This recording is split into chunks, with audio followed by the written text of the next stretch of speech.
everyone, and welcome to Choices Life Coaching. And this afternoon, our topic will be the 7 steps to making good decisions. And the following steps, when followed, will always help you to make the best decisions possible with the information that you have in order to show the differences between making simple decisions and, why can't I say this word?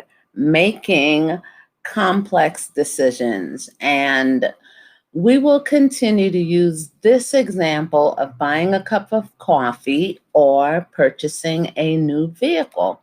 Now, step 1 is to identify the desired outcome before making any decisions. That you must first know why it is that you want to either bother with making that decision at all, and what is the desired outcome, identifying what you truly want from the very beginning. And this will help you navigate the other steps more easily. For the cup of coffee, say the desired outcome is a pretty simple one, and you want to get yourself a treat and a morning pick me up like a cup of Java from the vehicle.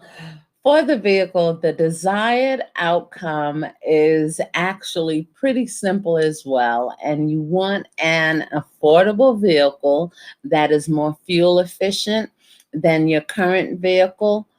Step 2, gather information. Next, you'll want to seek as much data as possible in order to make the most informed decision. For simple decisions like your cup of coffee, gathering data might be as simple as taking a suggestion from a coworker as to which coffee shop is best for you.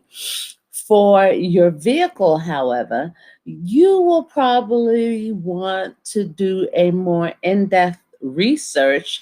Look up specifications, read reviews, look up crash test ratings, and gather pricing information. Step 3, identify your choices. The next step is a list of how to list out the choices. And this is a good idea to list all alternatives, regardless of what your initial thoughts might be. It's always helps to have as many options as possible in order to compare them. For the cup of coffee, you can probably make that list in, you that list in your head.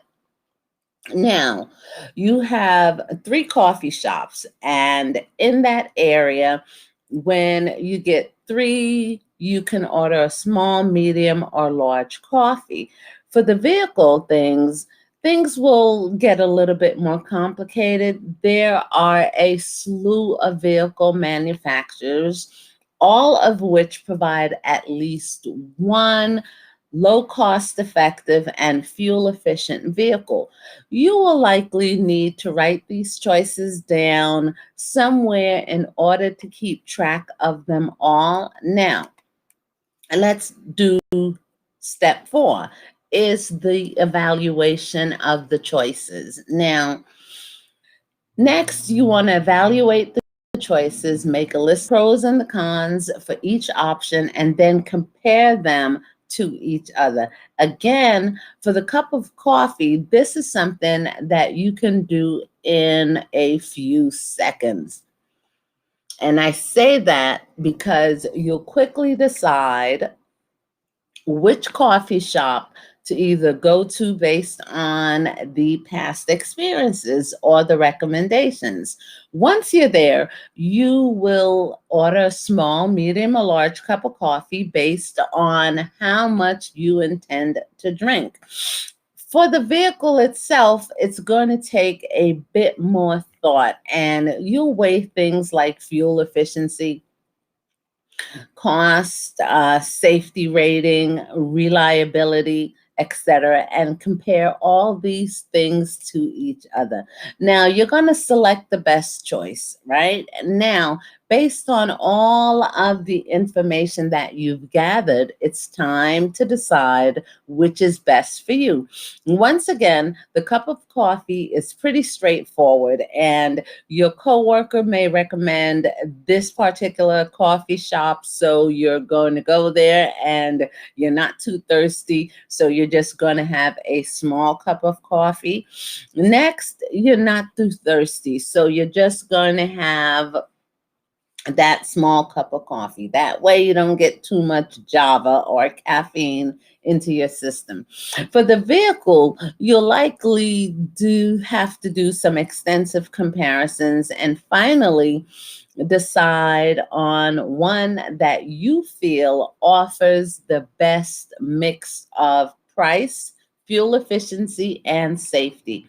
Now, with the step 6 is the executive best choice. And your second to the last step is to now execute those choices. In other words, make your purchase. And this step, again, is easier based on how simple the choice is. And the cup of coffee requires you to order the coffee, pay for it, and then you're done.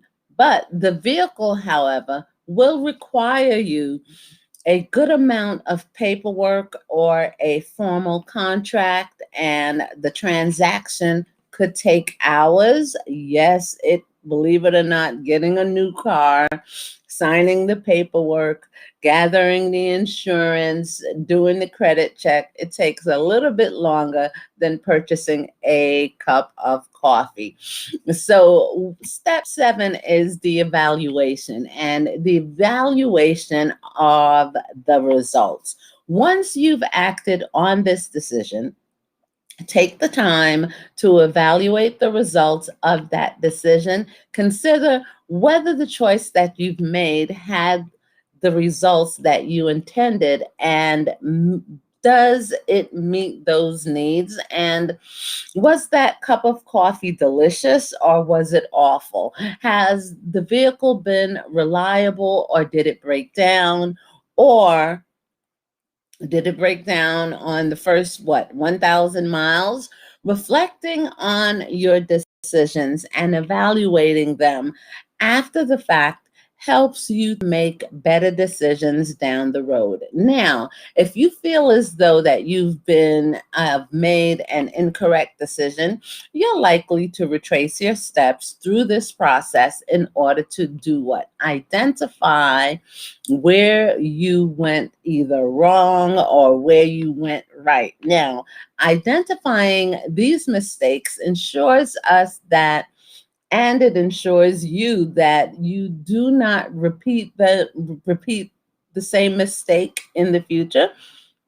And with the evaluation of what it is that you did correctly, this will also allow you to say, what did I do right this time? And continue to do that.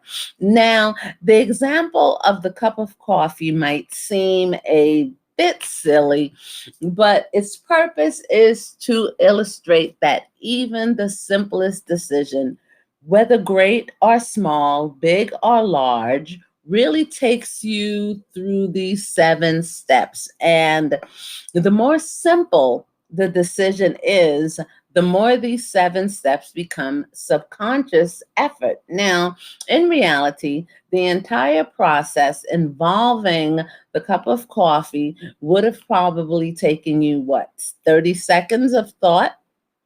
Now, but that vehicle, believe it or not, it is, if you're getting the vehicle, that is the 7-step process. And believe it or not, it takes a little bit longer to make these decisions, but it is those 7 steps. It's the same 7 steps. So keep these steps in mind, because as your decisions become more complex, following the steps becomes much more conscious effort. Using these steps to guide your decision making will make the process easier and will help you to make the best possible decision. And on that note, thanks for joining. And oh dear, thanks for joining. And see you at the next session. And what will our topic be? Let's take a look. And I've been doing this for a while, and I'm saying to myself, like, is this something that you would be interested in hearing? Would this be something that is actually interesting?